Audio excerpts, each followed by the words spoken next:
Em direto a partir do Porto tenho o Ricardo Jorge Pinto. Olá, boa tarde, Ricardo. Muito bem, Olá, estávamos boa tarde, aqui na dúvida se o PSD chegaria ou não. As sondagens davam essa possibilidade de chegar à maioria absoluta. Lá chegou, com um deputado, a ver se mantém a maioria absoluta depois da recontagem dos votos, mas de qualquer forma, extraordinariamente, o PSD mantém a maioria absoluta sem Alberto João Jardim.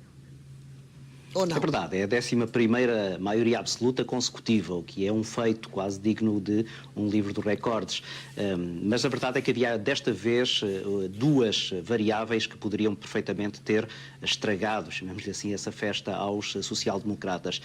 Em primeiro lugar, a conjuntura, uma conjuntura que é claramente adversa para um partido que está no governo, aplicou agora recentemente um programa de austeridade extremamente impopular e que, portanto, podia muito facilmente ter sido vítima de um voto de protesto, não contra exatamente Miguel Albuquerque, mas contra a direção nacional do PSD, que se refletiria nesse resultado social-democrata. A segunda variável era da pulverização de votos, tendo em conta o número muito elevado de forças partidárias que concorreram. Eram 11 agressivas, com programas eleitorais cirurgicamente destinados a eleitorados muito particulares, que muito facilmente poderiam ter retirado a possibilidade de uma qualquer maioria absoluta, fosse à direita ou fosse à esquerda. O PSD sobreviveu a isso tudo, e se reparares, eu não incluí aqui a variável Alberto João Jardim, porque me parece que Alberto João Jardim, neste momento, é já uma carta fora do baralho. O seu peso político estava claramente diminuído.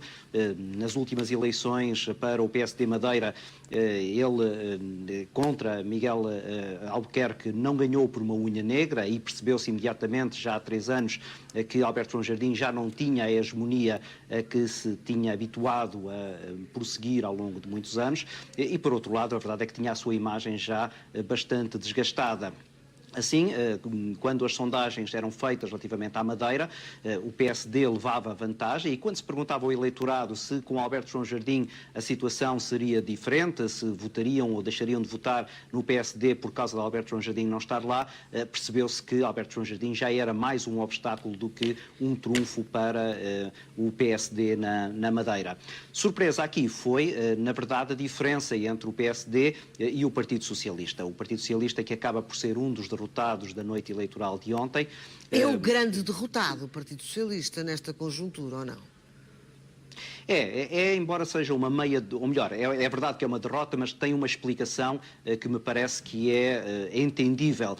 O PS teve uma estratégia que me pareceu muito pouco habilidosa e acabou por aparecer envolvido numa coligação, que era uma coligação até contra a natura, com figuras e forças partidárias que, na verdade, ideologicamente e programaticamente tinham muito pouco a ver umas com as outras, e daí que a sua capacidade de obter um bom resultado, o seu poder de eficácia estava claramente diminuído. Mas esta derrota do Partido Socialista não é apenas a derrota na Madeira, é também a derrota do ponto de vista do efeito psicológico que este resultado pode vir a ter nas próximas eleições legislativas. E daí que seja compreensível, e pareceu-me politicamente inteligente, que já ontem o Partido Socialista tenha feito uma demarcação e uma separação de águas, dizendo que houve muitas outras situações em que o resultado de umas eleições regionais nada tiveram a ver com o resultado logo a seguir das eleições legislativas, para um lado e para o outro. O PS já ganhou nos Açores e depois perdeu eleições legislativas, o PS já perdeu na Madeira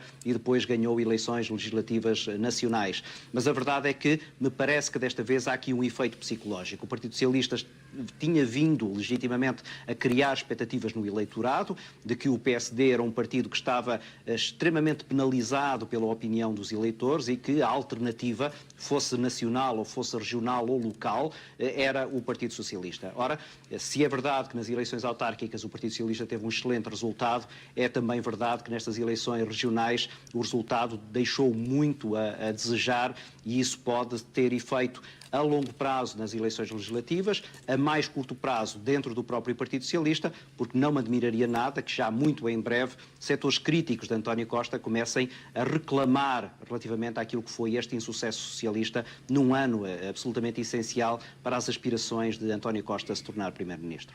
E como é que interpretas esta, mais uma vez, uma abstenção recorde, 50,3%, mais de metade?